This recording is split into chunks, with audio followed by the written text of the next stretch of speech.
Tak fordi vi måtte komme på vegne af os alle fire.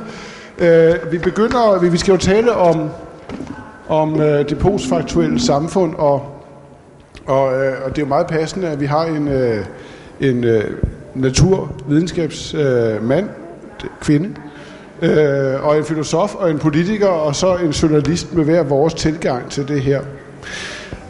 Og Ole, du stod lige før og talte om, hvad Tale sagde om alting.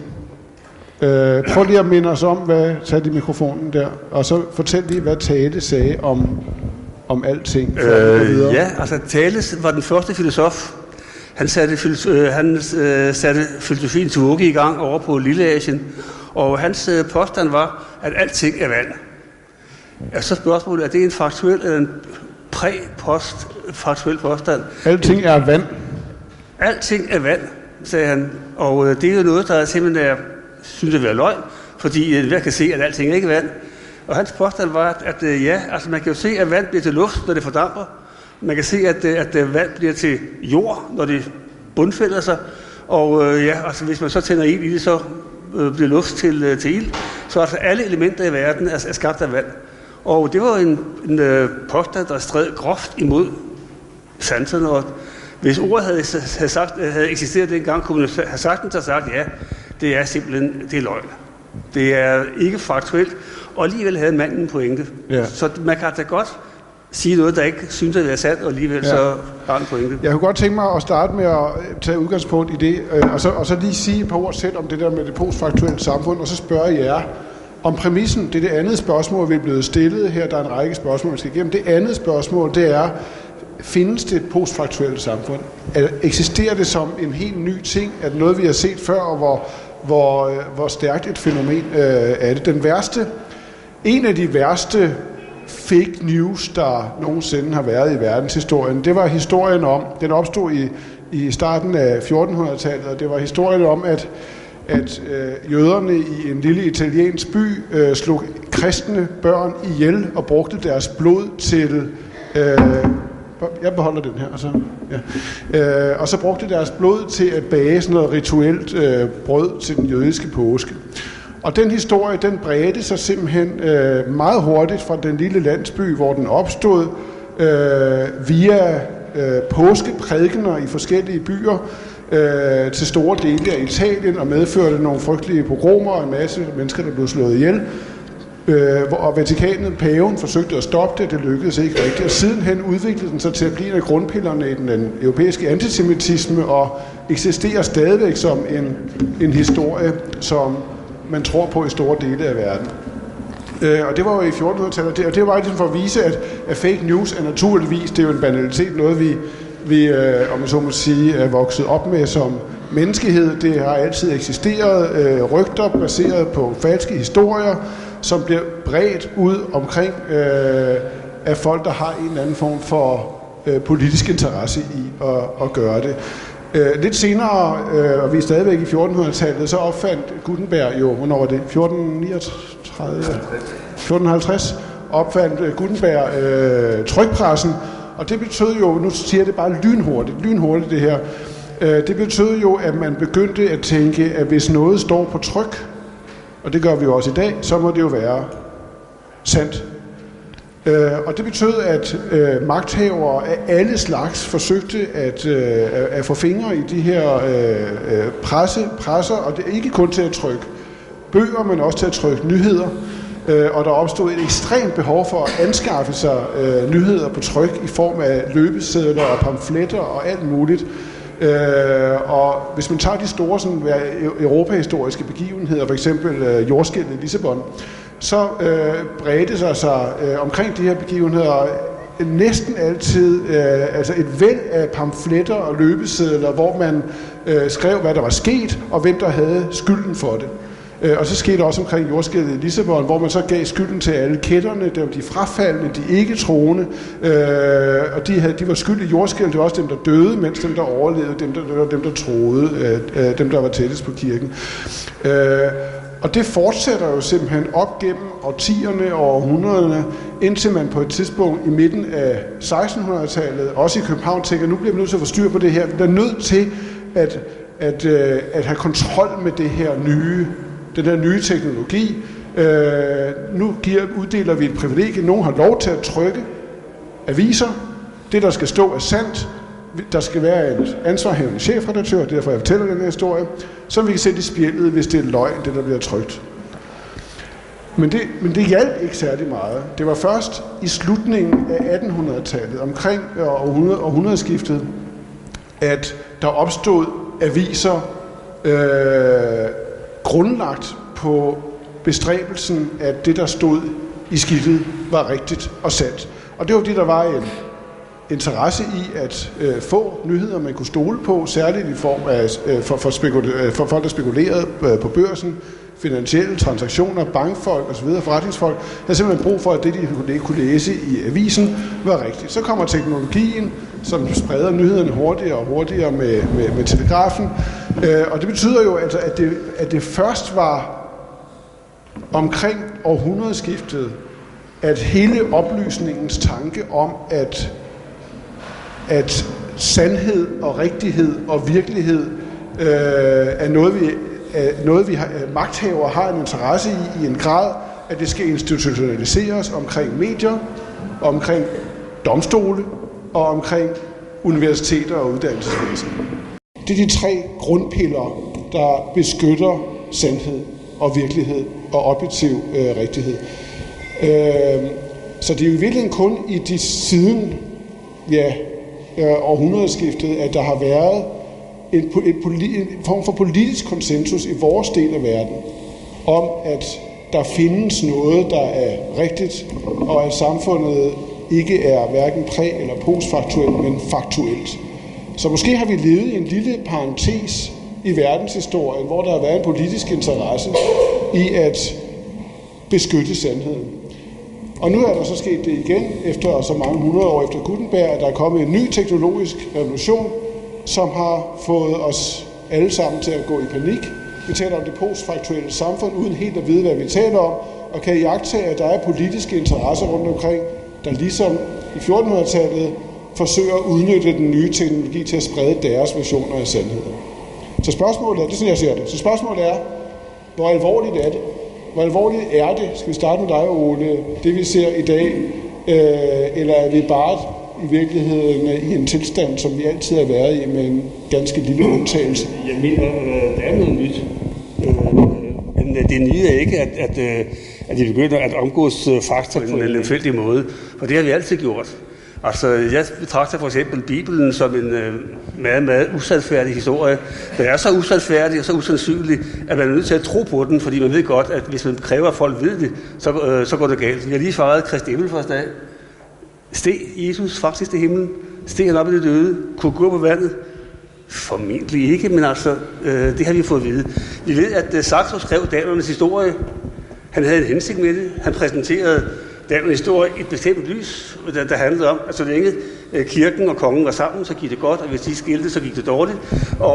Men at sprog bruges til ufattelig mange andre ting, end at komme med påstand, der er sande eller falske. Vi bruger sprog til at forføre, til at opfordre, til at love, til at skræmme, til at true. Og alle mennesker, der har en dagsorden, mennesker, der vil noget, politikere, de har jo interesse i at præsentere verden i et bestemt lys. Ikke nødvendigvis at lyve, men alligevel at vinkle, at frame. Så altså, jeg mener, at det postfaktuelle samfund har altid eksisteret. Det, der er nyt, nu kommer jeg til det er så, at vi har nu så mange nyhedskilder, at vi står overfor en uendelig mængde af informationer, og at mange informationer sendes altså uden nogen form for, så at sige, seriøs baggrund. Det er ting, der kommer ud, det er ting, der skal chokere, det er ting, der er mærkelige, det er alle mulige mærkelige interesser, ligger bag den myriade, det sneskred af informationer. Og det gør det svært at orientere sig. Og hvis man har de her såkaldte ekoråb, altså hvor tingene går videre, så kan det godt være, at det starter med en løgn. Men det næste led til, jeg har hørt at, og det er jo ikke løgn, det er rigtigt, jeg har hørt at, og så lige pludselig, hvis der er 10.000, 100.000, der har hørt det, så lige pludselig forvandles det til noget, der minder med kendskærning. Så du siger, at altså, det nye er teknologien? Det nye er mængden. Ja. Men det er, så det er altså vores mulighed for at sprede. for at sprede historier af forskellige art. Altså okay. Løgnagtige folk og folk, der har interesse i, at den vride sandheden har eksisteret til alle dage. Ja. Hvad siger du, Bertel, til det? Er det samme, som vi altid har set, lige bortset fra teknologi nu gør det nemmere for folk, der har en interesse i at sprede løgnehistorier? Kan det? Mit eget synspunkt er, at det er blevet værre, og det er de sociale medier og pressens svækkelse, som har gjort det værre. Fordi man kan leve i sit eget ekorum, hvor man kun hører dem, man er enig med. Og hvis der der trives en usandhed, så kan den leve rigtig, rigtig længe. Fordi den folkeoplysning, der kommer med public service og med dagbladene, inklusive Weekendavisen, den er på retræte, og det er blevet lettere at komme med fuldstændig vanvittige påstande. Men Ole Thyssen, lad nu være at afspore diskussionen. Det her handler ikke om dette med tro og viden. Vi ved alle sammen, at troen begynder der, hvor vores viden hører op. Og det har ikke en pind med det postfaktuelle samfund at gøre. Det postfaktuelle samfund, det er det begreb, der opstår, når folk som Krasnik og andre journalister, det var virkelig en Kim Bildsøe Lassen, som var den første, der gjorde mig opmærksom på det for flere år siden, og hvor han sagde, er du klar over, at vi nu lever i et postfaktuelt samfund? Der er påstande, som kan trives i det uendelige, og de er totalt falske, men de lever. Og Putin er jo ikke den første, der benytter sig af det. Det gjorde Goebbels og Hitler også, og man kan altid pege på paralleller i fortiden. Men jeg synes, alene i min egen levetid, der er der sket et skred på grund af de ting, jeg nævnte. Og det har gjort det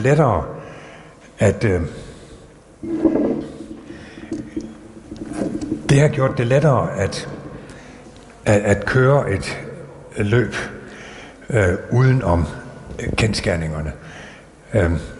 Jeg bliver så tosset, når spindoktorer, som senere bliver kommentatorer, når de gør sig til af, at de slet ikke interesserer sig for substansen, de interesserer sig kun for spillet, så er vi virkelig på vej væk fra det postfaktuelle, fra det faktuelle. Fordi så er det spillet, der bliver gjort til det. Hvad er det for nogle facts, der er presset? Det er jo ikke alle facts. Hvad er det for en viden, der særligt er presset? Jeg tænker på selve det, at man kan påstå noget om en anden befolkningsgruppe, man kan påstå noget om Vesten, man kan påstå noget om hvad som helst, og så kan det leve rigtig længe i de ekorum, som de sociale medier giver. Og det, der er mit ideal, det er selvfølgelig, at den slags bliver mødt af folkeoplysning, altså mødt af, at der er nogen, der tjekker, at det på en eller anden måde kommer til at koste noget, hvis man siger noget, der ikke passer. Det skal indebære en risiko for en politiker, hvis man siger noget, der ikke passer. Det er meget vigtigt for medierne. Det er derfor, vi alle sammen er glade for, at vi har journalister, selvom de er træls, mange af dem. Så er det vigtigt, at de er der, fordi det er dem, der skal gå løs på dem, som bliver postfaktuelle. Så er det politiske sandheder, som er presset? Altså du siger, det er blevet muligt at påstå alt muligt fake for politikere på grund af de svækkede medier og sociale medier og så videre. Er det politiske sandheder? I så fald, hvad er det for nogle sandheder, der er svækket? Jamen, jeg skelner ikke mellem politiske sandheder og andre sandheder. Der skal jo i enhver politisk påstand, der skal der være en kerne af sandhed. Og det kan godt være, at man overdriver eller bagatelliserer, men der skal være en kerne af sandhed. Og hvis den ikke er der, så er det vigtigt, at der er medier, som afslører det. Det er det, jeg mener. Kan du mærke, at den kan man kalde det og det er de blevet dårligere til. De er blevet svækket. Og hvad er konsekvensen af det? Altså kan du mærke blandt dine egne kolleger og i det politiske liv, at der er mindre udbredt respekt for sandheden, eller mindre konsekvens, hvis man ikke respekterer sandheden? Det vil jeg sige ja til. Når man er politiker, så møder man rigtig mange fuldstændig vanvittige påstande. Og man får dem jo lige i synet på Venstres gruppemøder. Gennem de sociale medier. Ja. Ikke? Og på en vis måde er det jo godt, at alle mulige mærkelige meninger kommer frem. Det er godt, men det er skidt, hvis alle mulige forkerte påstande kommer ind i et rum, hvor de ikke bliver imødegået. Mit ideal, det er, at vi har et offentligt rum, hvor der er en offentlig debat, og hvor det er fint, at der både er folk fra den yderste venstrefløj, den yderste højrefløj og alle mulige mærkelige. Vi er jo meget tolerante i Danmark, mere end i Sverige, over for mærkelige meninger. Men grunden til, at det er en værdi, det er jo, at de så bliver imødegået i det rum. Og at det har konsekvenser og at det koster noget. Det koster noget at sige noget forkert. At sige noget forkert. Ja. Okay. Vi kommer til dig lige om 2 sekunder. Vi skal lige have den her runde overstået, Ole, fordi hvordan lyder det her som for dig? Bertel taler om, at han på en måde har jeg mener, der findes, der har lige så stor respekt for politiske sandheder som andre sandheder, altså en slags ligestilling mellem. Nu handler demokrati jo ikke om sandheden, men det er jo ikke, at et parti har sandheden, mens de andre lyver. Du har mange forskellige sandheder. Mikrofonen. Du har mange forskellige sandheder, og det handler om flertal. Det vil sige, på hvilken måde opnår man flertallet. Og i den kamp, der er det jo svært ikke en gang imellem at komme med et overbud, lige at vride, fordi man har en særlig interesse. Og for eksempel, vi har haft en forfærdelig række af terroraktioner. Vi har haft en i Danmark, Omar al-Hussein begik terror. Og ja, gjorde han det? Var han en terrorist? Hvilket ord skal man bruge om ham? Jeg synes stadigvæk, at det var bedre at sige, at han var en forvirret småkriminel, der var gået vild og havde lært sig nogle muslimske fraser, men ikke at kalde ham terrorist er på en måde at gøre ham for meget ære og gøre for stort nummer ud af den ting. Det var forfærdeligt, han gjorde. Ja, hvad er pointen med det? Pointen er, at hvilke ord vi bruger. Altså, hvad er faktuelt? Siden hans handling, der er det en kendsgerning. Nu har Danmark haft en terrorhandling, og det lever også i det store politiske ekorum. Det synes jeg, det siges igen og igen. Og det er jo en ældgammel påstand, altså inden for filosofihistorien, der kan man se, at Machiavelli sagde, at en fyrste skal være ligeglad med sandheden. Han skal fremstå troværdig, men han skal være ligeglad. Han skal fremstå from, men være ligeglad med religionen. Så det i de sammenhænge der er sandheden en spillebrik, men ikke noget, som man i det spil nødvendigvis tager særlig alvorligt. Men Bertel, det du er i virkeligheden enig i. Spørgsmålet er mere, om det er muligt at rykke rundt på sandheden, uden at blive slået hjem. Ja. Ikke? Jo. Og det er også et spørgsmål om, hvad medierne bruger tiden til. Og nu er det sådan en lidt anden betydning, jeg snakker på postfaktuelt samfund på. Tag nu skattesagen, for eksempel. Skatteskandalen. Hvilke medier har egentlig sat sig for at analysere, om man kunne have lavet et inddrivelsessystem, som fungerede? Fordi der er jo forskel på, om de ansvarlige er nogle sjuskede forbrydere, som ikke ville se sandheden i øjnene, og de indkasserede besparelsen før den var reel. Det er der sikkert et element af. Men jeg ville da ønske, at nogle medier gik efter det faktuelle, i stedet for efter nogle personer. Og i spørgsmålet om, hvorvidt statsministeren skal blive siddende eller ej, der synes jeg også, det er jo et rigtig godt spørgsmål. Skal han blive siddende, og du mener, at han skal gå af? Men det vigtigste er jo at få en analyse af, hvad har han og hans regeringspartier ud af at blive siddende? Det er jo sådan set det, som er det faktuelle i sagen. Der er en tendens til, at det altid bliver noget med personer. Jeg vil gerne have, at det bliver noget med facts, så man bliver klogere. Okay, du repræsenterer jo et område, Dorte, som er under pres, kan man sige. Hele klimaforskningen, hele klimaområdet, klimapolitikken er under pres. For 10 år siden så diskuterede, man kan vel sige, uden at våge pels for meget, at klimapolitikken var højere prioriteret for 10 år siden, i hvert fald i offentligheden. Det fyldte meget mere i medierne, den måde vi diskuterede det på. Hvad er det, der er sket sidenhen? Er det en almindelig udmattelse, fordi der ikke kunne opnås politisk enighed om store fremskridt? Eller er I ofre for den postfaktuelle verden? Jeg vil sige, at klima er jo faktisk et meget interessant område, fordi vi var nok en af de områder, der blev udsat for postfaktuelle evalueringer ret tidligt. At man tror på klima, eller man er en klimadenier, er jo efter min opfattelse nogle utrolig underlige begreber, fordi vi sætter os op og måler på temperaturen på jordens overflade og siger, at det bliver varmere. At der så kommer nogen og siger, jamen det tror vi ikke på. Det er jo sådan først stor forundring, så en masse afmagt, og så, hvad gør vi ved det? Jeg har jo meget stor respekt for politikere, der siger, jamen det kan godt være, det bliver varmere, men der er altså mange bedre måder at bruge vores penge på. Men at sige, at man ikke tror på det, synes jeg jo selv er en meget, meget underlig måde at se på forskning. Men altså, vi har jo arbejdet med det et stykke tid, og jeg vil nu sige, jeg synes nu ikke, debatten er gået i stå. Jeg synes, i Danmark er vi jo meget rolige og afbalanceret omkring, at vi tror, det bliver varmere, og vi tror, det er vigtigt, at vi gør noget. Så sammenlignet med resten af verden, så vil jeg sige, selv med vores skiftende regering, så er der jo en meget stærk vilje i Danmark til at gøre noget, og der er i hvert fald ikke nogen tvivl om, hvad vej vi går.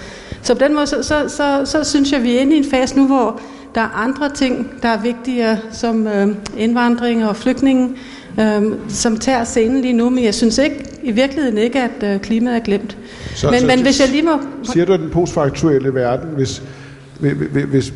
hvis den eksisterer i en grad, som den ikke har gjort før, måske ikke gjort for 20 år siden, ikke har formået at gøre kål på klimapolitikken og klimaforskningen?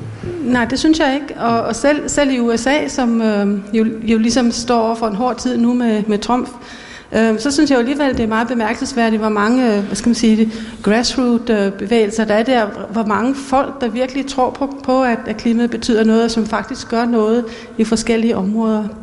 Men hvis jeg må prøve at komme lidt tilbage til noget, som måske ikke lige er mit turf, hvor vi snakkede om hvorfor den postfaktuelle samfund udvikler sig, så er der jo sket 2 ting her i de sidste par år, nemlig Brexit og Trump, der virkelig har bragt det postfaktuelle emne på vores dagsorden. Og Aaron Bronx fra bevægelsen Leave.eu fra England udtalte jo mange gange, at facts don't work, you've got to connect with people emotionally. Men jeg synes på en eller anden måde, at den postfaktuelle debat også kommer meget an på parallelsamfund. Altså man har en anden tankegang, som ikke er så faktuel, og at folk så ikke siger, at de ikke tror på den faktuelle, men siger, at vi vælger den anden fortolkning over den. Og jeg synes, en ting, som Brexit og Trump har til fælles, det er, at man begynder at involvere nogle lavindkomstgrupper i debatten, og på den måde så går man ind i et andet rum, en anden boble, hvor kommunikationen foregår på en anden måde, og hvor Twitter og den hurtige kommunikation måske får en rolle, som det politiske system måske ikke helt kan fange eller gribe, så debatten sådan, går amok og går et andet sted hen. Så når du siger, at medierne skal træde i karakter, og det var ikke dig, der sagde det, det kom herover fra Bertel, at medierne skal træde i karakter og lave sandhed, og så sørge for, at der kommer en ordentlig sandhedsvurdering ud af sagerne, så vil jeg sige, måske er det ikke sikkert, at de grupper af befolkninger, som kører på de postfaktuelle sager, egentlig vil høre på dig. Altså det er fordi debatten foregår et helt andet sted, at det er ikke pressen eller medierne, der leder den i høj grad. Og der mener du, den foregår på sociale medier for eksempel? Jeg tror, det er meget den hurtige kommunikation, Twitter og de sociale medier, som man skal have fat i. Så man kan jo sige meget om Trump og hans fake udtalelser, men han har jo haft fat i, han er jo engageret en lavindkomstgruppe, som stemte på ham. Altså, de har sikkert taget fejl, de har sikkert ikke fået, hvad de regnede med, de fik. Kan man kombinere det på en måde? Kunne man sige, at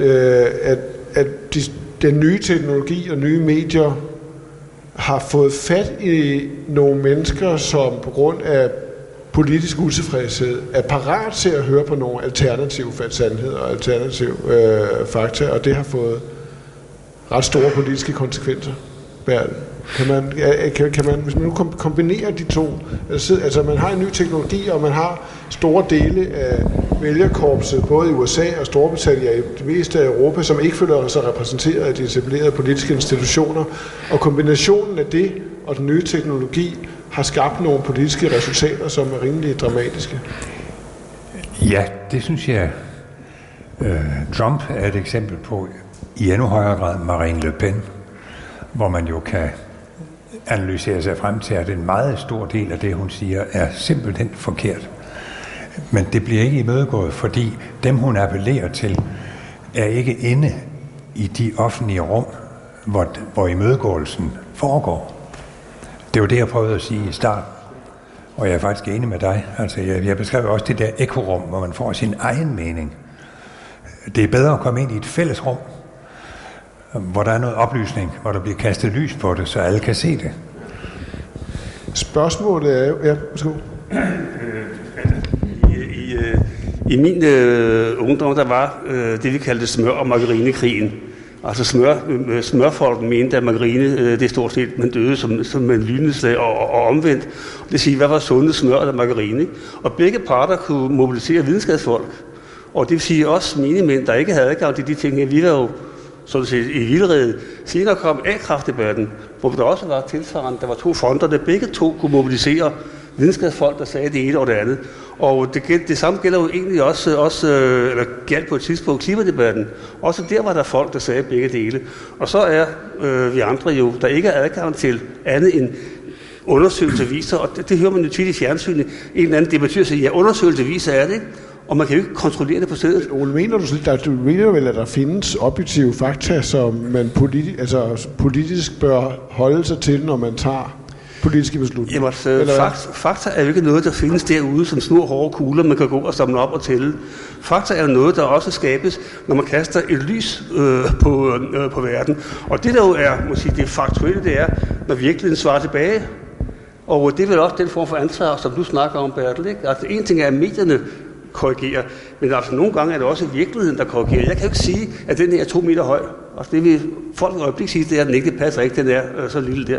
Det vil sige, på nogle områder, der kan man sige ting, der ikke så at sige direkte bliver korrigeret, og som derfor så at sige indgår i politiske rum, hvor der kan være mange forskellige grunde til at tro på dem og ikke tro på dem, men vælgere har ikke adgang til at verificere eller at afvise dem.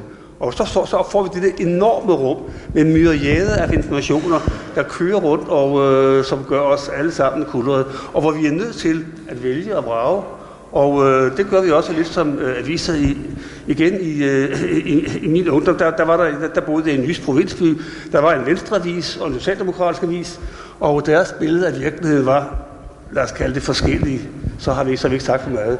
Og hvis den ene roste, og sagde, at det var sandt og rigtigt, det skældte den anden ud og sagde, at det var fordrejet, og det var perversioner, og det var forvrængning af virkeligheden. Ikke? Altså, de var simpelthen, der var 2 lejre, og der bekæmpede hinanden. Og hvad var sandt og falsk? Var Omar en terrorist, eller var han en forvirret stakkel? Hvilke ord skal vi bruge i alt det her? Men Ole Thyssen, jeg synes ikke, man kan bruge det der til noget.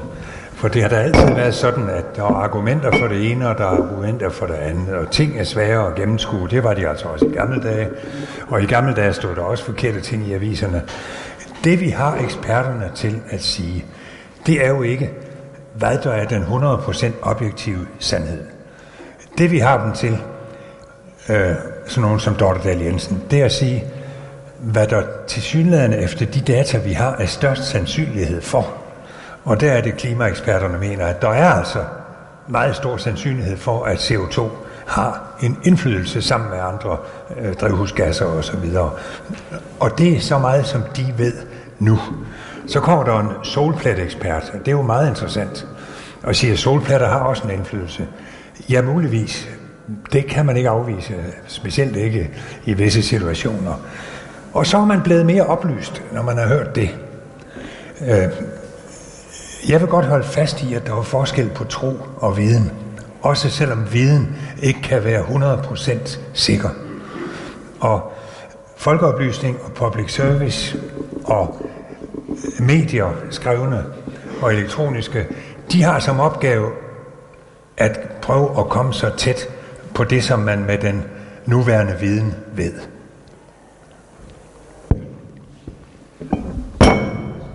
Jamen, bare en kort kommentar til, hvad I begge to har sagt.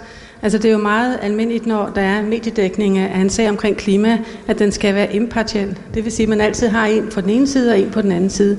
Så til trods for, at man måske har et synspunkt, som 95% af alle forskere tror på, så vil man sørge for, at der er en modstander eller en, der mener noget andet. Og jeg tror, det er meget med til at forvirre tilhørende, sådan at det er svært for dem at forstå, hvor sandheden egentlig ligger henne. Nu vil jeg sige, med hensyn til solpletterne, jeg vil sige, vi er jo forskere, vi synes jo altid, det er smadret spændende, når der kommer andre teorier. Det er jo ikke sådan, at vi siger nej, det skal bare være den vej. Vi siger, wow, det er da spændende, lad os se på det. Og netop med de ting, jeg laver med at se tilbage i tiden, og se på klimaet tilbage i tiden ved at se på iskernerne, så kan vi jo faktisk se, fordi når der kommer solpletter, så kan vi måle nogle særlige stigninger i nogle parametre i iskernerne. Så kan vi se, hvad skete der egentlig i de perioder, hvor der var solpletter. Og der kan vi se, at klimaet varierer lidt, men slet ikke på den skala, at den kan forklare de stigninger, der er nu. Så nu må I beklage, der kommer sådan lidt videnskabelig debat ind i det her. Men det er jo sådan, vi arbejder. Det er jo ikke sådan, vi bare siger, at det skal være den vej. Vi synes, det er utrolig spændende, når der kommer forskellige idéer frem. Men måske er det sådan... Og det er ikke sådan, at det ene er fake, og det andet er fakta.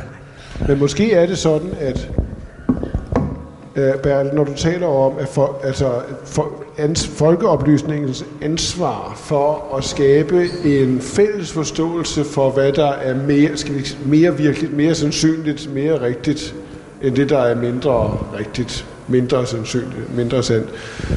Måske hviler det lidt på en illusion, som er blevet afsløret af den nye teknologi. Måske troede du bare, at det var sådan, at der var en fælles offentlighed, hvor alle fik samme informationer og dannede sig et indtryk af nogenlunde samme virkelighed, lyttede til politiske argumenter for og imod, og så dannede sig nogle politiske holdninger, der på en eller anden måde baserer sig på en form for rationalisering. Men måske var det sådan, at meget store dele af vælgerne faktisk var uden for den offentlighed, og at de med den nye teknologi har fået måder at tale med hinanden på og få adgang til en offentlighed, som for dig virker usand og uvirkelig og urigtig, men for dem er lige så sand som din. Ja, det er rigtigt, at langt flere har fået male. Og store befolkningsgrupper, som tidligere hverken skrev læserbreve eller gik til politiske møder, de kan nu meget let give deres mening til kende. Og det er jo godt. Det er jo godt for folkestyret. Men vi er da nødt til at have et samfund, som er så tillidsfuldt, at vi anerkender, at der er altså nogen, der ved mere end andre. For eksempel om klima. Det er der nogen, der ved mere om end andre. Og dem er vi nødt til at have tillid til, at de ud fra deres bedste overbevisning og viden mener det, når de siger, at der er for eksempel 90% chancer for, at det er CO2, der påvirker klimaet, og ikke solpletter. Altså, den tillid er vi jo nødt til at have. Og det er den, jeg synes, er lidt i fare i øjeblikket. Er du, Ole? Man kan også sige, at det, som Dorte sagde, synes jeg også er skræmmende, for hvis det virkelig er sådan, at der er en uendelig mængde af informationer, man kan vælge i, og hvis det er sådan, at der er store grupper, som er ude for den tidligere centrale offentlighed, og hvis de mennesker samtidig, hvis der er politikere, der ser, at her er et mægtigt potentiale for, at det skaffer sig et flertal, det vil sige, de kan så appellere direkte til dem. Det handler ikke om sand og falsk. Det handler simpelthen om, at Europa vælger masser. Og det kan man sige, det er en dårlig politiker. Man kan sige, at Le Pen og Farage og Orbán, de er dårlige politikere. Men man må samtidig se øjnene, at de afstedkommer noget. De erobrer folkestemning, og de bruger så deres magtmidler til at bestyrke deres egen basis. Og det kan man så sige, at det er fake, men altså, det er jo ikke mere fake, end det er en massiv politisk virkelighed. Vi ser det i Ungarn, vi ser det i Polen, vi ser det i Rusland, vi ser det i England, vi ser det i Frankrig, vi ser det overalt Men er det ikke en anden diskussion, det der, om det er? Altså, det virker som om, du stiller spørgsmålstegn ved, om det overhovedet giver mening at tale om, hvorvidt det er fake. Altså lad os komme med et eksempel. Du nævnte Brexit lige før, Dorte, ikke? Der var det det har I sikkert hørt alle sammen masser af gange, altså en af de skarpeste våben fra Brexit-tilhængerne var påstanden om, at man sendte kassevis af pund til Bruxelles hver måned. Jeg kan ikke huske, hvad beløbet var. Ja. Det var et eller andet, hvad var det, 330 milliarder eller millioner, whatever. Det er fuldstændig ligegyldigt. Men det var et tal, som stod på siden af de der Brexit-busser, der kørte rundt, ikke? Farages busser, UKIP's busser. Og påstanden var, at dem kan vi tage, og vi kan proppe dem lige over i det nationale sundhedsvæsen. Det var ud fra alle meningsfulde betragtninger løgn. Fordi for det første så var beløbet forkert, og for det andet så ville en Brexit ikke betyde, at man kunne tage det beløb, britterne betaler til Bruxelles, og føre direkte over i sundhedsvæsenet. Det var forkert. Giver det ikke mening at kalde det for postfaktuelt? En politisk løgn? Jo, det gør det, men altså hvis en politiker, og der kan vi altså igen støtte os til altså denne kritiske udlægning hos Machiavelli. Hvis en politikers formål ikke er at tale sandt eller falsk, det har et videnskabsfolk til, men at erobre magten. Det vil sige, at det politiske spil handler om magt. Så må en politiker, der siger ja til det, overveje, hvad er mine midler? Sandt, falsk? Ja, hvis det passer mig. Rigtig, forkert, skønt, hæsligt, from, ikke from. Det vil sige, at alt det, som vi andre betragter som centrale bærende værdier, det kan en kynisk politiker betragte som redskaber i sin kamp. Og siger du, at alle politikere, altså siger du i virkeligheden lidt firkantet, at de politikere, vi har vendet os til, som Bertel og alle de andre, der taler venligt til os, dem har vi bare vendet os til en grad, at vi tror, det er sandhed, og så kommer der nogle nye ind på banen. Nej, og så giver det pludselig mening at tale om noget postfaktuelt, som vi virkelig altid har været ofre for. Machiavellis analyse er jo 500 år gammel, og jeg mener ikke, at det har skortet på politikere, som havde dette instrumentelle forhold til sandhed. Det kan man finde snesevis af eksempler på. Og det, som jo er sket, det er, at nogle af de begrænsninger, og jeg synes rimelige begrænsninger, som politikere har accepteret at bevæge sig indenfor, de bliver sprængt af Machiavelli, og de bliver sprængt af en lang række personer, hvis navne vi efterhånden godt kender. Og da det handler om flertal, og ikke om sandhed, man siger jo ikke, at regeringen har ret, og oppositionen har uret. Man siger, at det er forskellige bud. Og hvis det handler om at erobre et flertal, så ligger der i demokratiet den risiko, at potentielle magthavere appellerer til postfaktuelle løgne, illusioner, bedrag, ting og sager, for at få de stemmer, som kan give dem flertallet. Ja. Jeg synes, der er rigtig meget. Det du siger, det er fuldstændig sandt. Og jeg tror, at de lande, hvor vi ser det sker, for eksempel USA og England, der ser vi, der er sket en meget stor split mellem de rigeste og de fattigste gennem de sidste 10 år. Og jeg tror, det er stærkt medvirkende til, at de får de meget postfaktuelle påstande får så meget magt. Det synes jeg, vi skal lægge mærke til, at Danmark er jo lidt anderledes. Altså, vi bliver betegnet som verdens gladeste folk. Og også det land, som har størst tillid til vores politikere, og som er gladest for at betale vores skat, tro det eller ej. Og det synes jeg faktisk, det viser, at vi er et samfund, hvor vi ikke har så stor split mellem de rige og de fattige, og et samfund, hvor vi har meget tillid til vores ledelse. Jeg tror faktisk, det er en af de veje at undgå, at fake facts kan få for meget magt, det er, at man simpelthen har tillid til systemet, og derfor er i stand til at lytte til det, der bliver sagt.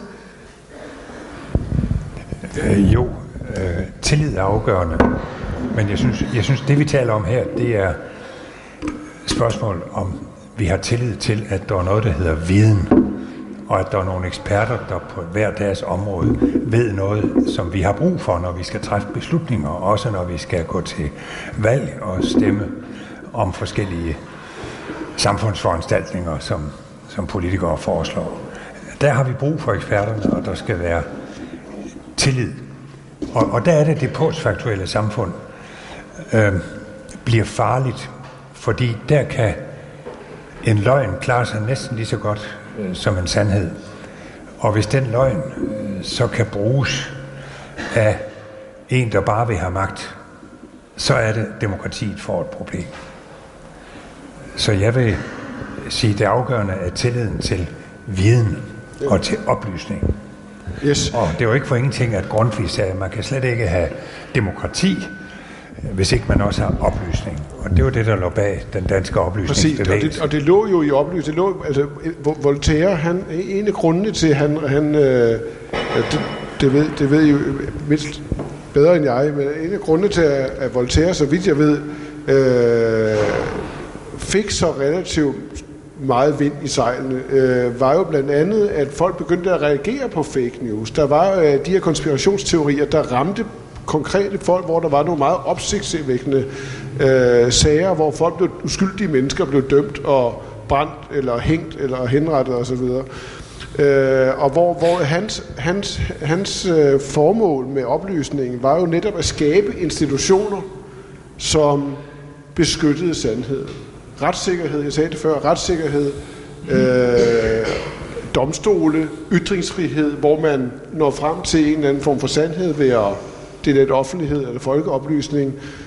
Du taler om og uddannelsesinstitutioner og forskning, som vel i sidste grad har som formål, sidste instans har som formål at nå frem til en eller anden form for sandhed.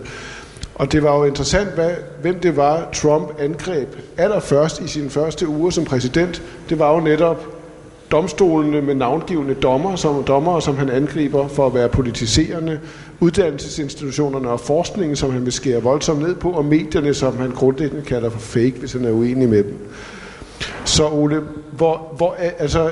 skal vi forstå det sådan, at du ikke synes, at vi skal tage det så frygteligt alvorligt? Fordi er dit grundlæggende budskab, at det vi ser, det er en konstant politisk kamp om sandheder, som grundlæggende er politisk? Altså, Platon mente jo, at sandheden fandtes, og at derfor så havde han retorikken, fordi det handlede om at gå indtryk. Aristoteles, hans elev, var mindre sikker og sagde, at der er jo situationer, hvor vi ikke kender sandheden, og der må vi så bruge det sandsynlige, altså, eller vi må også sige, at når det handler om fremtiden, så må vi påvirke. Det vil sige, at vi har en hensigt med det. Det vil sige, at vi bruger altså retorikken for at påvirke mennesker, når vi ikke kender den fulde sandhed. Og nu har jeg beskæftiget mig, eller været inden for universitetsverdenen i et halvt århundrede. Jeg vil ikke sige, at de alle sammen er eksperter, men der er der et par stykker eller to. Og jeg vil sige, jamen altså, eksperter er også uenige med andre eksperter. Eksperter konkurrerer også. Eksperter befinder sig i forskellige skoler, der spiller ud mod hinanden. Eksperter er forfængelige, ambitiøse, agerige, konkurrerende personer, der gerne vil komme med dramatiske påstande og gerne vil vinde gennemslagskraft. Så altså, denne tro på, at der findes en folkeoplysning, en sandhed, man kan tage frem og sige, ja, her har vi den kasse, som vi alle sammen skal rette os efter. Ikke? Jeg tror, det er en illusion, og jeg tror, at den situation, hvor der er kamp om synspunkterne, kamp om meninger og kamp om, hvad der er sandt og falsk, og hvad der overhovedet er fakta. Der er nogle områder, hvor virkelig svarer direkte igen. Altså når Trump påstår, at der er flere mennesker til hans indsættelse, end der var til Obama, så kan man tage 2 billeder og lægge og sige, se her, det passer ikke. Men det er bare sjældent, at vi har den situation. Yes, men forskellen er selvfølgelig, som Bertel siger, at der vil det for 20 eller 30 år siden, der ville det have konsekvenser for en politiker, at påstå noget, der var åbenlyst vrøvl. Altså det er det, du siger, ikke? Ja. Altså det vil man ikke kunne. Man vil blive latterliggjort i medierne. Problemet er nu, at de medier, som latterliggør Trump, for at sige, det bliver ikke fuldt af mennesker, som støtter Trump. Så de tror bare, at det må han jo have ret i, for de ser aldrig korrektionen. Det er det, der er den nye situation. Ja. Og jeg er fuldstændig enig i, at det er svært at finde en præcis objektiv sandhed. Men vi må ikke ende i den grøft, som du og jeg kan huske, at mange var i 70'erne, da vi uddannede os. Og hvor man sagde, eftersom der ikke er noget, der hedder objektiv videnskab, så kan vi lige så godt kaste al redelighed over bord og politisere så meget som muligt. Det var der vitterligt universitetsfolk i 60'erne og 70'erne, som udbredte det budskab. Ja, du kendte et par stykker. Og der mener jeg virkelig, at man må reagere og sige, at det hele på et universitet går jo ud på at optræne nogen til at afveje og vurdere, og det er ikke sikkert, det er helt rigtigt, den konklusion, man når frem til, men så må man jo vente på, at der kommer nogen med en endnu bedre konklusion senere. Sådan har naturvidenskaben jo udviklet sig op gennem tiden. Der er aldrig nogen, der finder den endegyldige sandhed, men det er jo ikke noget argument for, at der ikke er noget, der er mere sandt end andet.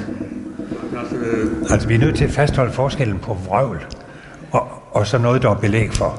Jo, men hvis man tager naturvidenskaberne som udgangspunkt og gør den til model for videnskab, så har du ret.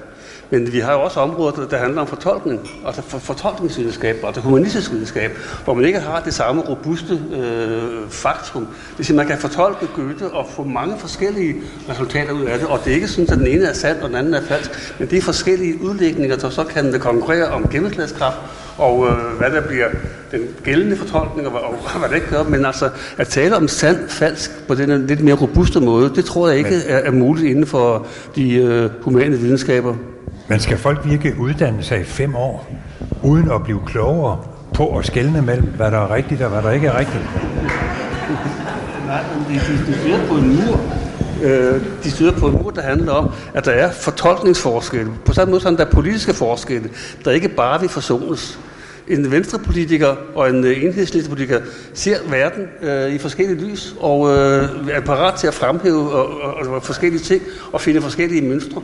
Og det er ikke sådan, at den ene er objektivt sat over for den anden. Nej, det er en kamp om fortolkningen, der gælder inden for de humane videnskaber, og som også, vil jeg mene, gælder inden for politik, hvor meninger brydes og skal brydes. Det er jeg altså ikke enig i. Jeg har undervist i samfundsfag på en måde, som jeg mener er redelig.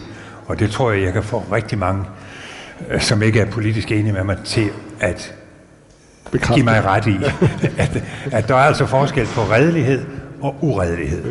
Er der ikke forskel på forskellige fortolkninger, der bare ikke vil forsones? Jo, men det er noget akademisk snak efter min mening. Altså, jeg taler om dette moralske, at man har pligt til at være så redelig som muligt over for sine elever og over for dem, man debatterer med. Hvad siger naturvidenskaben? Jamen, jeg vil sige, at naturvidenskaben har jo gjort meget, meget store fremskridt i løbet af de sidste 50 år. Tænk bare på lægevidenskaben, hvor meget man kan behandle nu, som man ikke kunne tilbage i tiden. Tænk på, hvor meget teknologi vi bruger.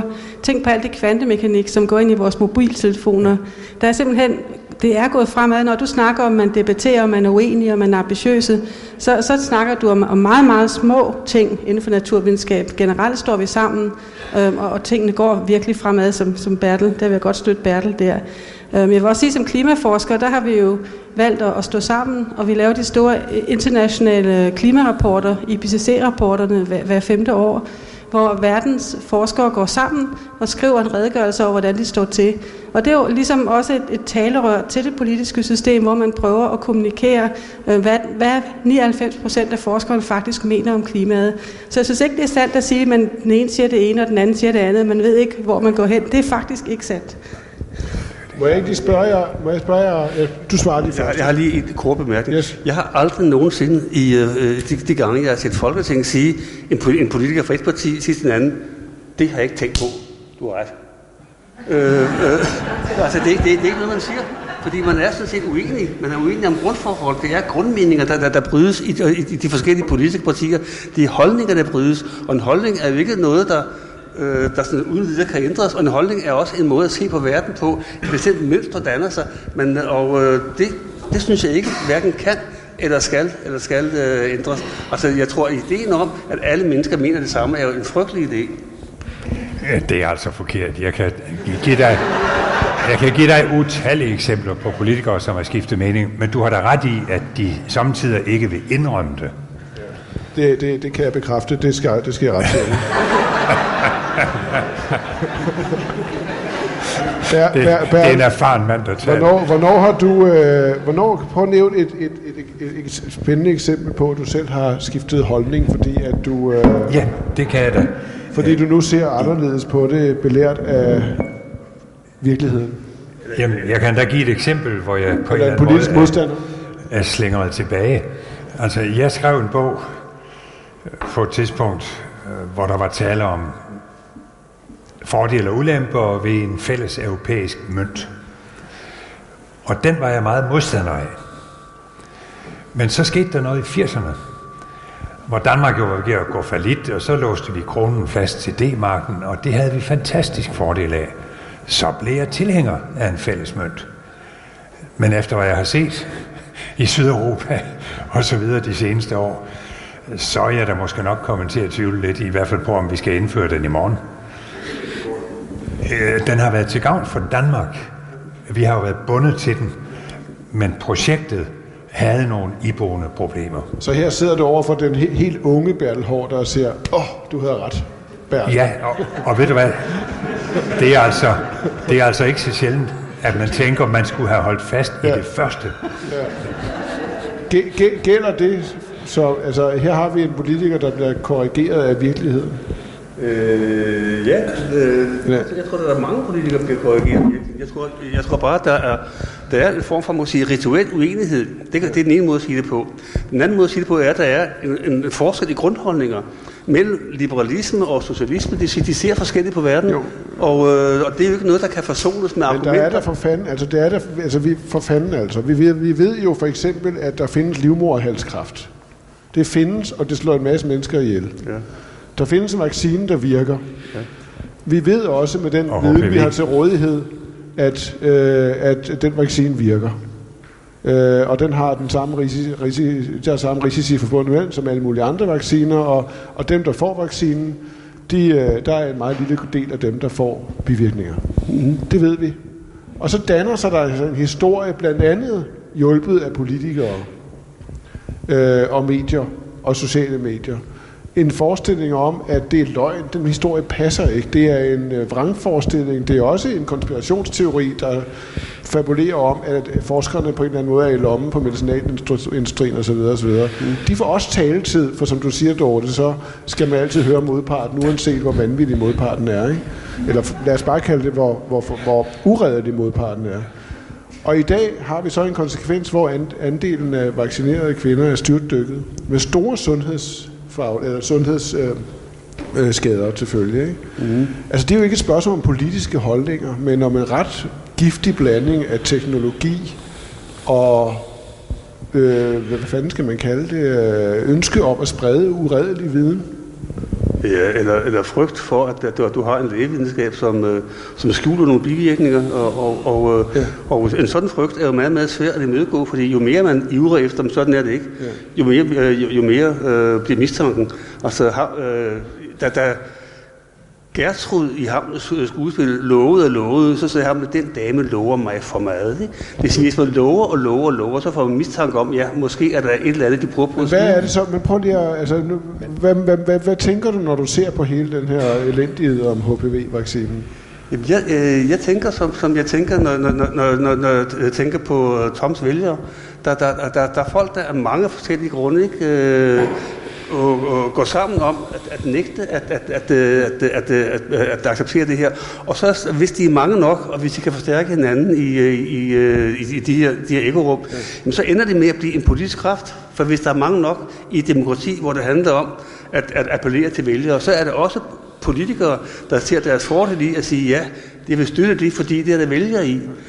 Men det er vel et resultat af et postfaktuelt samfund, som er anderledes, end det var for 25 år siden? Ja, Stalin og Hitler og Bismarck, og der er jo mange løgnere her. Jo, men det her foregår dog i et demokrati, og ikke i et fascistisk diktatur, ikke? Altså, på den måde er der vel... Jo, men altså, inden Hitler blev Hitler, der var han jo også i en demokratisk offentlighed, ikke? Hvor han også appellerede til vælgere, og ikke bare havde magt, som han havde agt. Men altså, hans metode var jo, hvis man læser Min Kamp, og jeg har haft den ejendommelige glæde at gøre, det er, at han appellerer til næven. Det er ikke argumenter, det er næven. Og det er jo sådan set hans helt afgørende. Det er tæsk. Det siger, at hans modstandere skal have tæsk, man skal ikke snakke med dem. Og han er en ærlig, overbevist fanatiker. Han mener, at jøderne er skyld i alting, både finansjyderne og fagforeningsjyderne, og han er hverken til hug eller stik i. Og den enorme sikkerhed, hvormed han udbreder sine budskaber, virker en appel, her har vi en stærk mand.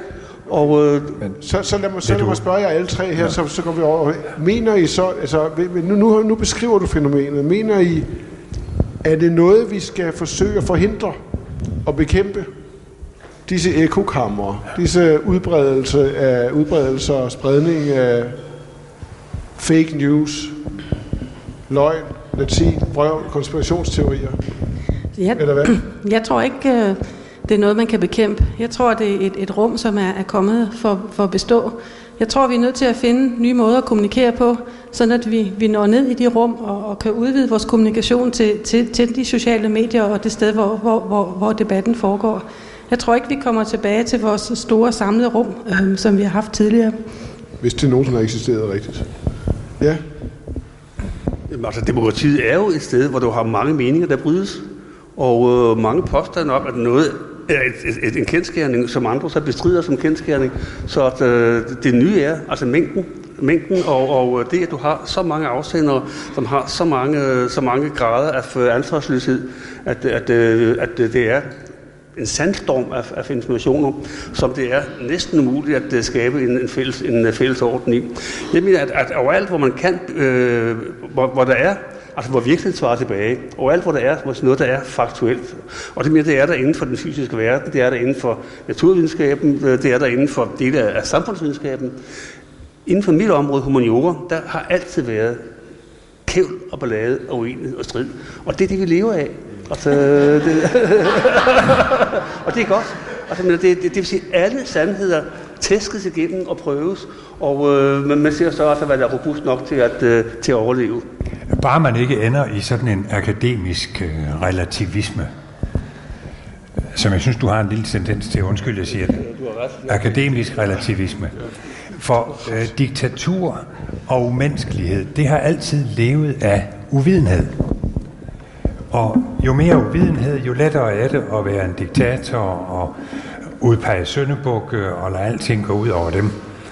Og derfor må det da være en opgave at give viden en chance, at give oplysningen en chance, at sikre, at vi har medier, hvor der er en vis sikkerhed for, at siges der noget, der er totalt forkert, at så bliver der også imødegået, sådan, så der er rigtig mange, der hører det. Det må være et mål. Alright. Skal vi tage nogle spørgsmål og kommentarer? Ja. Og kommentarer maskeret som spørgsmål er også i år. Skal vi... Ja, fint. Jeg har jo den der. Skal starte lidt? Det var derfor, jeg ikke tog. Ja, hej. Jeg hedder Bogdan. Bertel, for at starte med dig. Jeg kunne egentlig godt tænke mig at høre, hvad du... Altså det er en vurdering af, i hvor høj en grad, sådan, det man så at sige i daglig tale kalder sådan ideologiernes død, om man vil. I hvor høj en grad det har en betydning i den her sammenhæng. Og Martin, altså min personlige holdning er, at medierne spiller den største rolle i den her sammenhæng. Og jeg synes egentlig ikke, du har været særlig meget på banen med svar eller nogle kommentarer til, hvad mediernes, hvordan de egentlig skal påtage sig den rolle.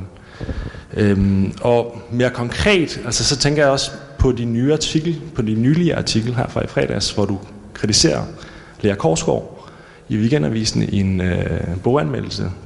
Så kunne jeg egentlig også godt tænke mig at høre om, hvad skal man kalde det, altså ligger den journalistiske sandhed altid mellem to positioner? Ja, det var det. Det var dig først, Bertel, med ideologiernes død. Ideologierne afgik jo ved døden omkring 1990. Og så skulle man tro, at så fik oplysningen en større chance. Det gjorde den måske også, men så skete alt det, vi nu har diskuteret en time. Og derfor er oplysningen igen på hælene for på grund af ideologiseringen, så var oplysningen på nogle universitetsinstitutter under pres i 60'erne og 70'erne. Nu er oplysningen så under pres på anden vis. Og jeg synes jo, Lea Korsgaard med Zetland, som jeg besøgte for 3 dage siden, har en del af løsningen. Hun interesserer sig ikke for nyheder, men de har 4 historier hver dag, og nogle af dem er gamle, men de har kun til formål at prøve at finde frem til, hvad der er det redeligste, man kan sige om skattesagen, om det ene, om det andet. Og det synes jeg er en ny form for journalistik, som jo minder lidt om Weekendavisens, som jeg synes, vi har brug for noget mere af. Jo, det kan jeg lige vende tilbage til lige om 2 sekunder. I forhold til mediernes rolle, det er fuldstændig rigtigt, at medierne spiller en meget væsentlig rolle. Altså, det er jo helt synes jeg, helt indlysende. Altså, det, der er sket med teknologien de sidste 10-15 år, er jo, at både medier, altså de instanser, der er mest afhængige af den hurtige kommunikation, eller kontrol med den kommunikation, der er i samfundet, det er dem, der er gået mest i panik. Politikerne er gået i panik, fordi de ikke længere kan kontrollere nogen form for information, der er omkring dem. Det kan være alle politikere jo. Bertel Haarder er jo har samme grundinstinkt som Kim Jong-un i Nordkorea. De vil begge to gerne kontrollere så meget kommunikation som muligt omkring dem. Det er nemmere for Kim, fordi han kan smide folk i spjældet, hvis de siger noget grimt om ham. Eller, det kan Bertel ikke, det kan demokrater ikke. De kan ikke kontrollere kommunikationen omkring dem. Og med den nye teknologi er det fuldstændig umuligt. Det kan slet ikke lade sig gøre.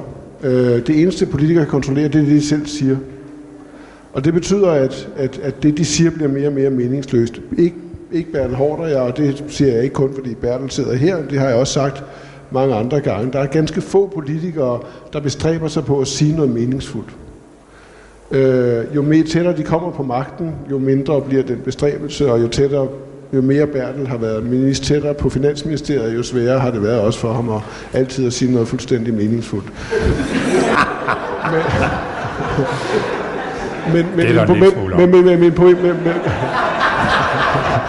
Men min pointe er, at politikerne har reageret på den nye teknologi ved at være mere og mere villige til at bruge bullshit som kommunikation, altså hvor man faktisk ikke er så interesseret i, hvad der er rigtigt og forkert, men bare stille sig selv i et positivt lys.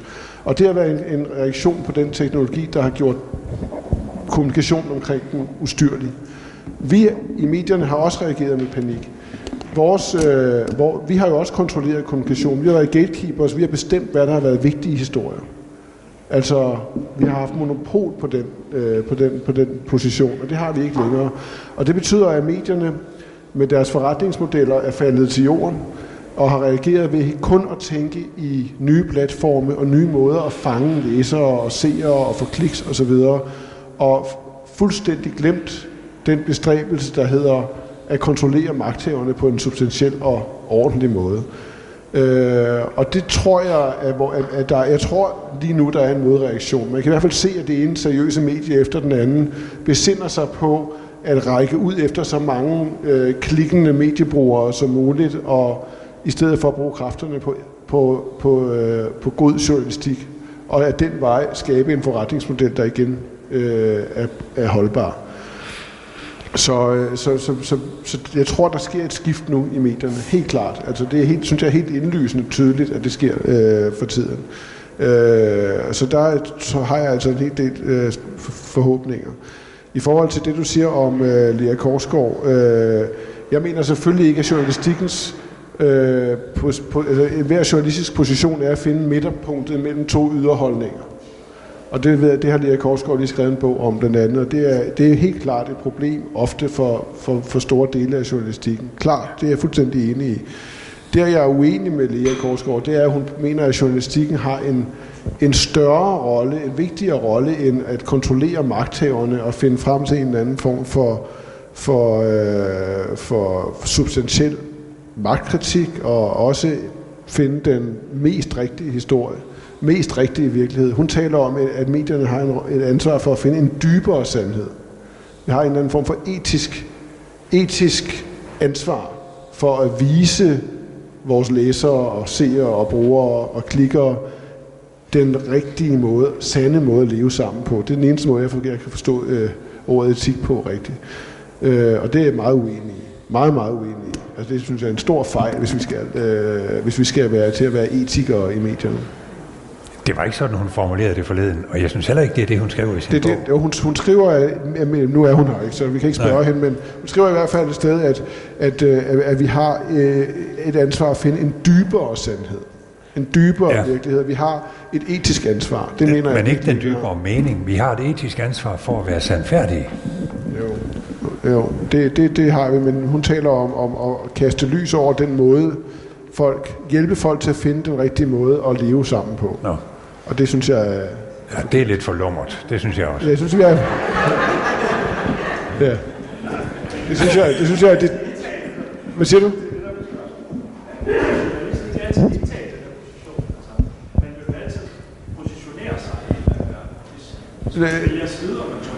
Jo, det vil jeg måske gøre, hvis man ikke når at tænke sig om. Det er jo der, at Zetland har en god ambition, og vi på Weekendavisen jo også har en ambition om at skrive den historie, der er mest rigtig.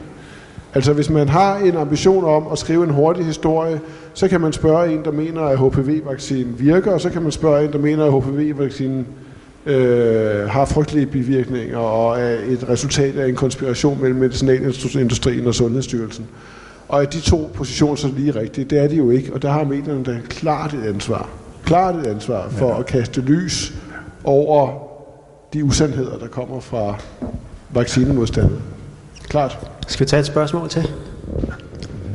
Var det ikke dig, jeg pegede på før? Jo, Jamen det ene spørgsmål, det blev jo så besvaret lige der med, hvad var mediernes rolle.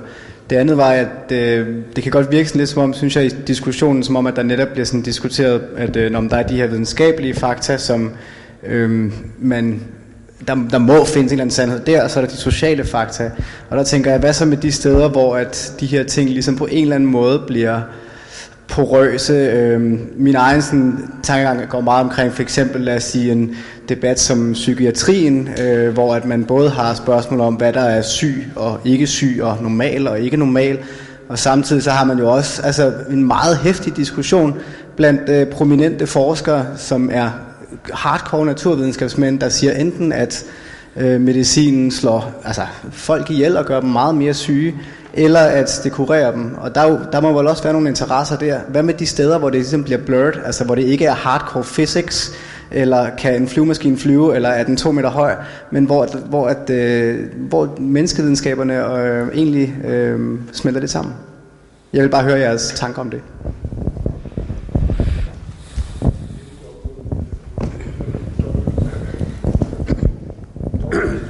Jeg mener, at det er... Det har du fuldstændig ret. Altså der må man jo være mere søgende og mere åbne i sine modeller.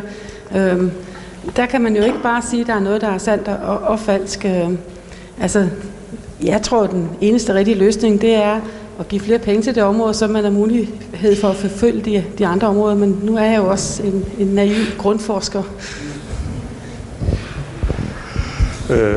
I 1800-tallet mente den engelske filosof Stuart Mill, at med en behjertet indsats kunne man gøre folk kloge, raske og sunde. Og rige selvfølgelig også. Og det har vist sig i hvert fald inden for lægevidenskaben, ikke, at jo flere penge vi poster i lægevidenskaben, jo sygere bliver folk. Det vil sige, at de bliver stadig syge på stadig højere. Det er jo fordi, de lever længere. Det er jo fordi, de lever længere. De lever længere, men også fordi vi kan holde dem længere i live. Og jeg synes, at man kan stille spørgsmål, om ikke læger har en objektiv interesse i at skabe sygdomme. Jo flere sygdomme, jo mere kan lægevidenskaben vokse. Og det vil sige, at en lang række almindelige tilstande, der før var sådan tilhørte privatlivets ufred, nu forvandles til sygdomme, der får en diagnose. Og det vil sige, at hvor går grænsen mellem, at du er syg, og du er dårligt opdraget, for eksempel. Jeg har set ADHD-børn med ulastelige diagnoser, så ved man, det er simpelthen dårligt opdraget børn, hvor forældre har været ude af stand til at sætte en grænse. Det er et sted, hvor der er gummi. Altså, det vil sige, min gamle mor sagde altid, at det kræver en god moral at sætte elastik i metermål. Og sygdom og ikke sygdom inden for psykiatrien har også noget at gøre med metermål. Så der har man virkelig et område, hvor jeg siger, det er ikke fake news, men det er en kamp om, hvor går grænsen. Og den grænse er ikke sat en gang for alle, og læger har, ligesom alle andre områder, de har lyst til at vokse, lyst til at deltage i konkurrencen, lyst til at få tilført flere midler. Så altså, ideen om, at læger er ulastelige videnskabsfolk, der kun tænker på sandheden, den er ikke rigtig. Jeg er vokset op af en læge, jeg har en onkel var læge, min faster var sygeplejersker, der har læger overalt, ikke? De folk, de vil gerne have mange sygdomme, fordi så har de noget at rive i, noget at gøre raske. Nu er jeg jo videnskabsmand, så jeg lytter jo altid på, hvad der bliver sagt. Så hvis du siger, at man bliver mere syg af at få flere penge, så har du faktisk også sagt, at man bliver mere rask af at få færre penge. Det var ikke det, jeg sagde. Jeg sagde, at enhver profession vil gerne vokse. Det gælder også lægevidenskab. Lægevidenskab vokser ved, at den udvider området, hvor det kan tilbyde en behandling. Det er vel nogenlunde elementært. Tak. Okay, lad os lige få nogle spørgsmål. Der er mange, der gerne vil stille spørgsmål. Det er jo dejligt. Her. Fyrløs. Ja. Jeg vil bare lige sige, som medicinstuderende, så synes jeg lidt, det grænser til fake news.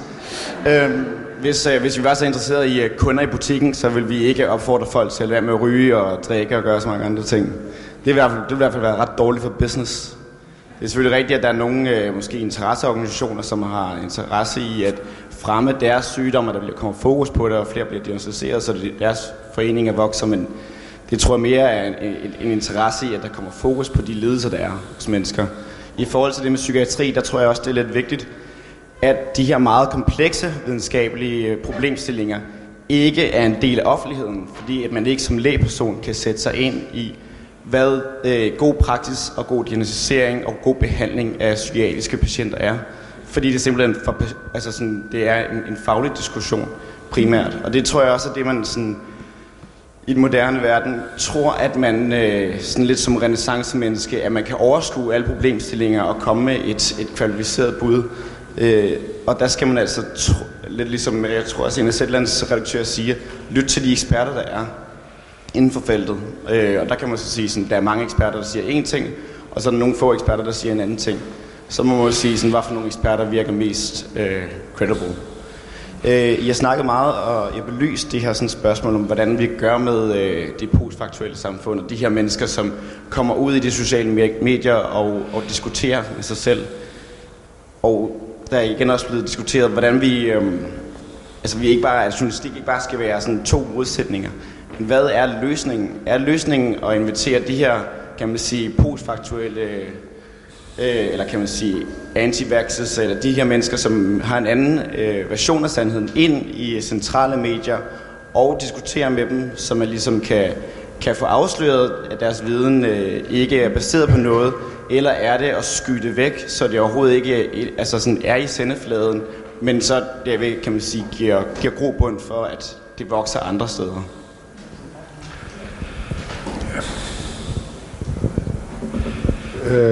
Jeg vil sige, hvis det er et spørgsmål om, hvad man skulle gøre fra mediernes side, man skal selvfølgelig invitere folk ind og lufte deres synspunkter.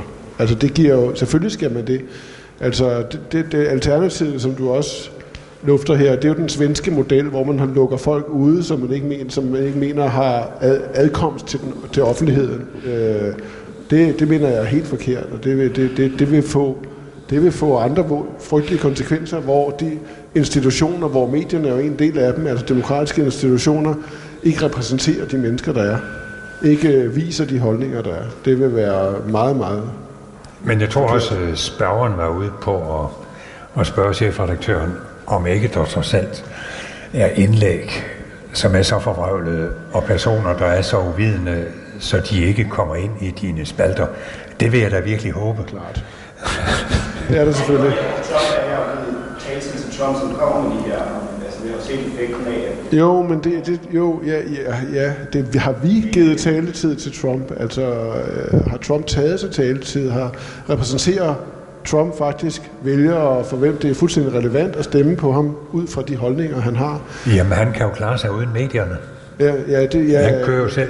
I høj grad kan han i hvert fald, ikke? Twitter. Altså, jeg tror meget af det her, hvis du spørger, hvad der er på spil her, det er lidt det, du spørger om, ikke? Hvordan skal vi håndtere det her? Altså, vi taler om oplysning. det er jo ikke en ting, som bare er givet. Der har fra første færd i oplysningen, også fra før oplysningen, været modoplysningen. Den franske revolution blev fuldt af folk, der ønskede modoplysningen. Hele vejen op gennem 1800-tallet og 1900-tallet har der været kræfter, der har ønsket modoplysning.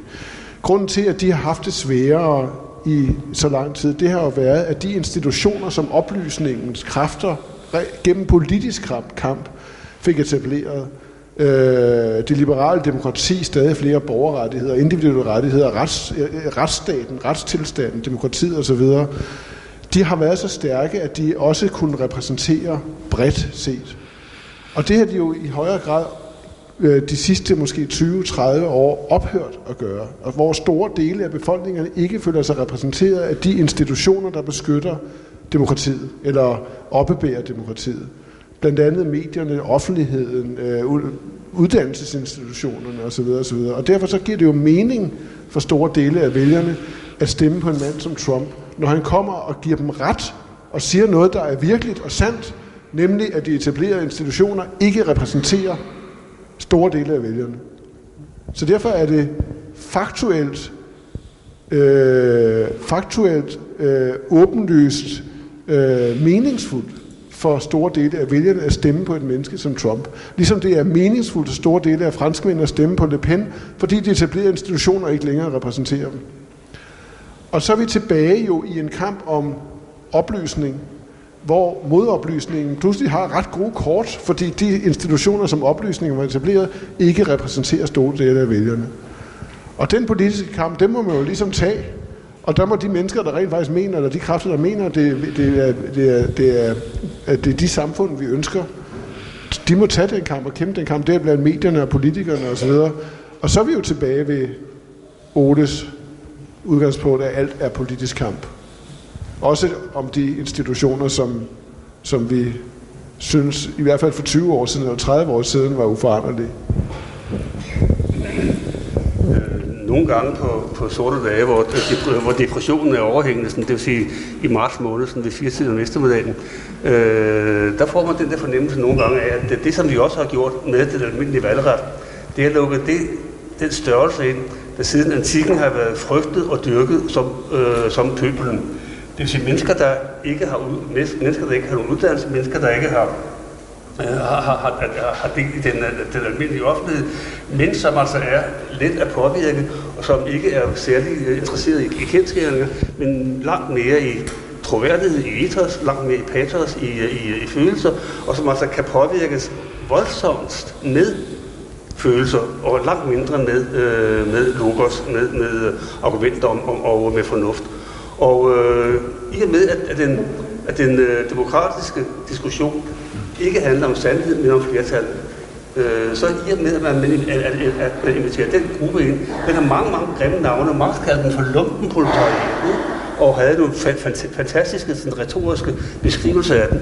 Men der er jo altså, man kan også se en lang række mennesker, der simpelthen ikke er påvirkelige for argumenter, og som derfor er lette ofre for folk som Hitler, folk som Trump, for de folk, der spiller stærk mand, der lover et stærkt billede mellem, hvem er det rigtig sande folk, og hvem er de fremmede, der skal udstødes, hvem er de ufolkelige inden for os.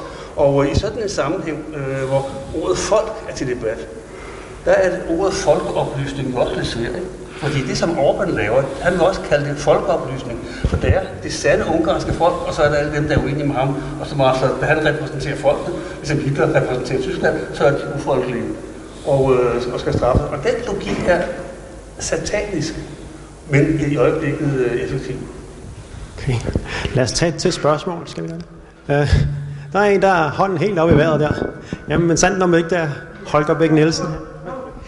Ja, det er egentlig et slags kommentar eller håb. Er der ikke brug for en slags mærkning af sandheden? Skulle man ikke, ligesom man har mærkning af varerne, svanemærker, økomærker osv., så burde man have mærke på alle artikler eller sætninger på internettet. Er denne her sand til hvilken grad? Og så kunne nogen, de har slet ikke noget mærkebehov, de er nærmest usikre, ikke sandt? Og så kunne man have nogen, hvor man i hvert fald føler sig lidt redelig selv, og nogen, hvor det er lidt mere, og så gå op, og så på et vist niveau, så skulle man så have en lokal politistation involveret, så folk, der føler, at den var falsk, kunne i hvert fald fortælle, hvis den ligefrem var kriminel, og så kommer der en og hugger dig. Og så måske man kunne ligefrem have højere, hvor man også satte et depositum, eller hvad ved jeg. Vi har haft den ordning, den blev kaldt censur. Ja. Vi har haft den ordning. Men det skal jo ikke være censur, for du kan bare publicere uden noget, ikke? Så der er helt frit for den, der ikke gider. Men der vil selvfølgelig komme en censur i den forstand, at nogen af os vil bede Google om kun at se på dem over et vist niveau. Og glemme resten, ikke? Men vi skal lige finde ud af, hvem det er, der skal afgøre. Ja, det bliver så en domstol, ikke sandt? Det bliver en domstol. Ja, det tror jeg, det skal være. Okay. Eller altså, man kan måske finde frem en eller anden afgørelse. Det er rigtigt, det er et problem. Men det kunne man godt finde ud af, når nogen finder ud af, at det er usandt. Det kan man samtidig finde ud af. Dem, man ikke kan finde ud af, er usandt. De var så usikre, eller hvad det nu var. Kunne det ikke være medierne, der tog den rolle, faktisk? Det er det, de i Iran kalder vogternes råd. Ja. Altså, der var jo... Det er et sjovt spørgsmål, for der var jo faktisk på et tidspunkt i den amerikanske valgkamp, hvor en række, CNN gjorde det blandt andet, altså når Trump talte og sagde et eller andet, så satte de sådan en crawler på, altså sådan en tekst, der kørte nedunder, hvor der stod, altså Trump holder lige en tale, og han påstår et eller andet, der er med Iran, eller hvad fanden det nu kan være, og så står der, this is not true. Altså, I griner af dem, det gjorde CNN jo faktisk. Ikke? Og det var jo fordi, de blev så desperate over, at han jo rent faktisk sagde så meget, der var forkert.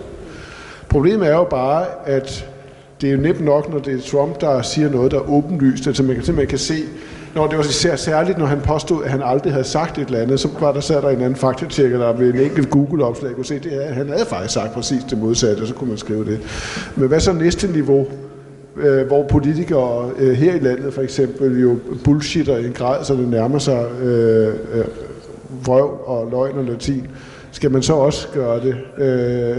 Det vil være svært, ikke? Altså, det er jo helt forfærdeligt ved at forestille sig en verden. Det vil være en god roman, hvor man havde et samfund, det postfaktuelle samfund, hvor myndighederne går ind og varedeklarerer sandheden, ikke?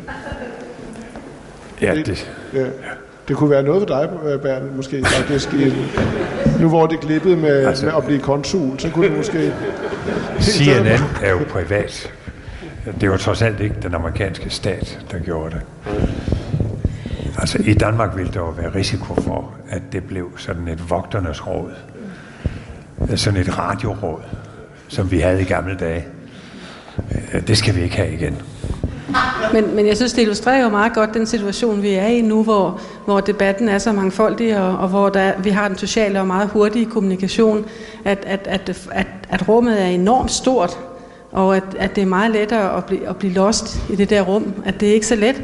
Der er ikke altid sådan, man søger på, altså går til et medie og får det rigtige svar, men man står i et stort rum med kommunikation, og jeg tror, at det er den vej, vi skal frem, at vi skal finde måder altså at uddanne og at arbejde på andre kommunikationsformer, sådan at der er lettere at finde rundt i rummet simpelthen. Det er for stort, og der er for mange veje. Kan vi det? Du har nævnt problemet, men løsningen flagrer i vinden.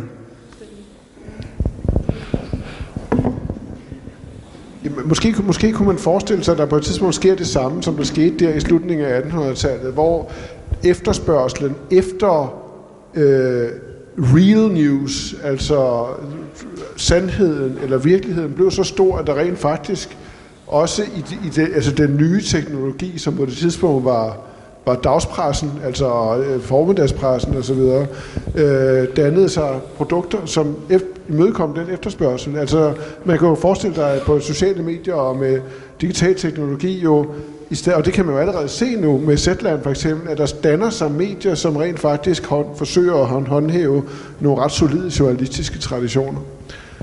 Så why not? Altså, det er jo i virkeligheden det, og det kan jo dannelser alle mulige steder. Og ikke kun i Zetland-segmentet, men også hos alle mulige andre. Skal vi tage et til spørgsmål? Er I med på det?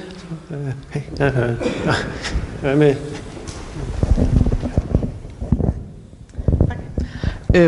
Det er egentlig mere en kommentar.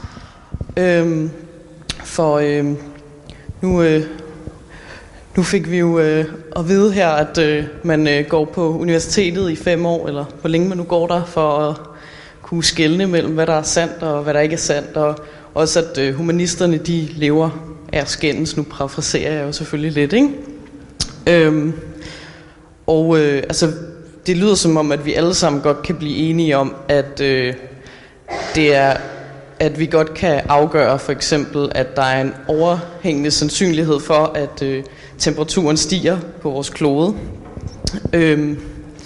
Men jeg synes også, at det er værd at huske på, at det vi egentlig sidder og diskuterer her i dag, grunden til, at vi er her, og grunden til, at vi diskuterer det postfaktuelle samfund, og vi kan kalde farerne ved det, problemerne ved det, handler vel i bund og grund om et spørgsmål, som kunne være noget som i, hvorfor har fakta værdi? Og hvorfor synes vi, at det er en dårlig løsning, at vi skal sandhedsmarkere artikler for eksempel? At det er vel ikke nogen spørgsmål, der kan blive besvaret af naturvidenskaben.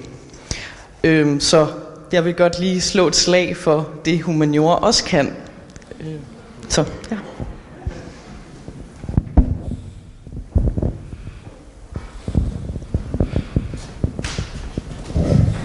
Okay.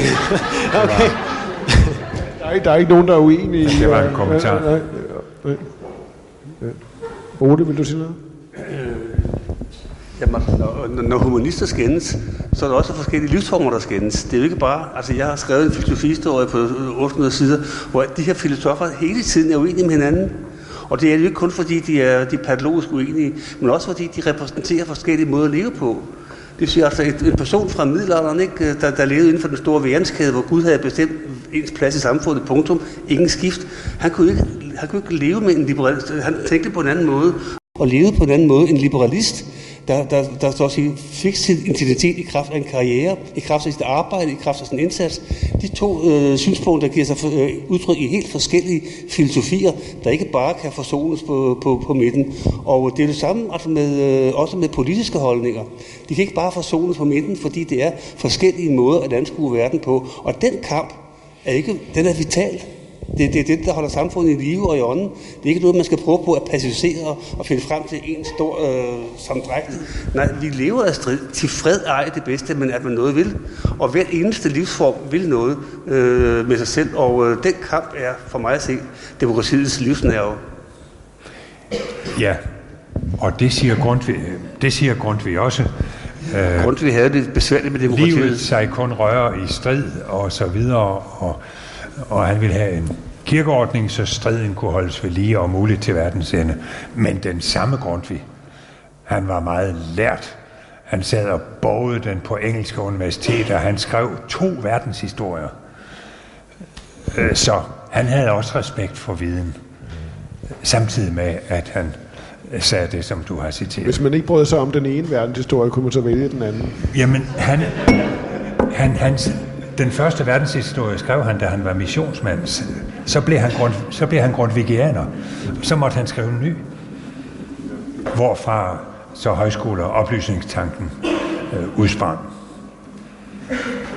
Der er ikke nogen af os, der nogensinde har levet i et samfund, hvor man ikke nærmest instinktivt tror, at det, man hører, er sandt. Fra de institutioner, der har magt over en. Og jeg tror ikke, at vi har lyst til at leve i et samfund, hvor det er sådan, at vi ikke instinktivt tror, at det er rigtigt, det vi får at vide fra vores politiske institutioner og statsbærende institutioner. Det er blandt medierne.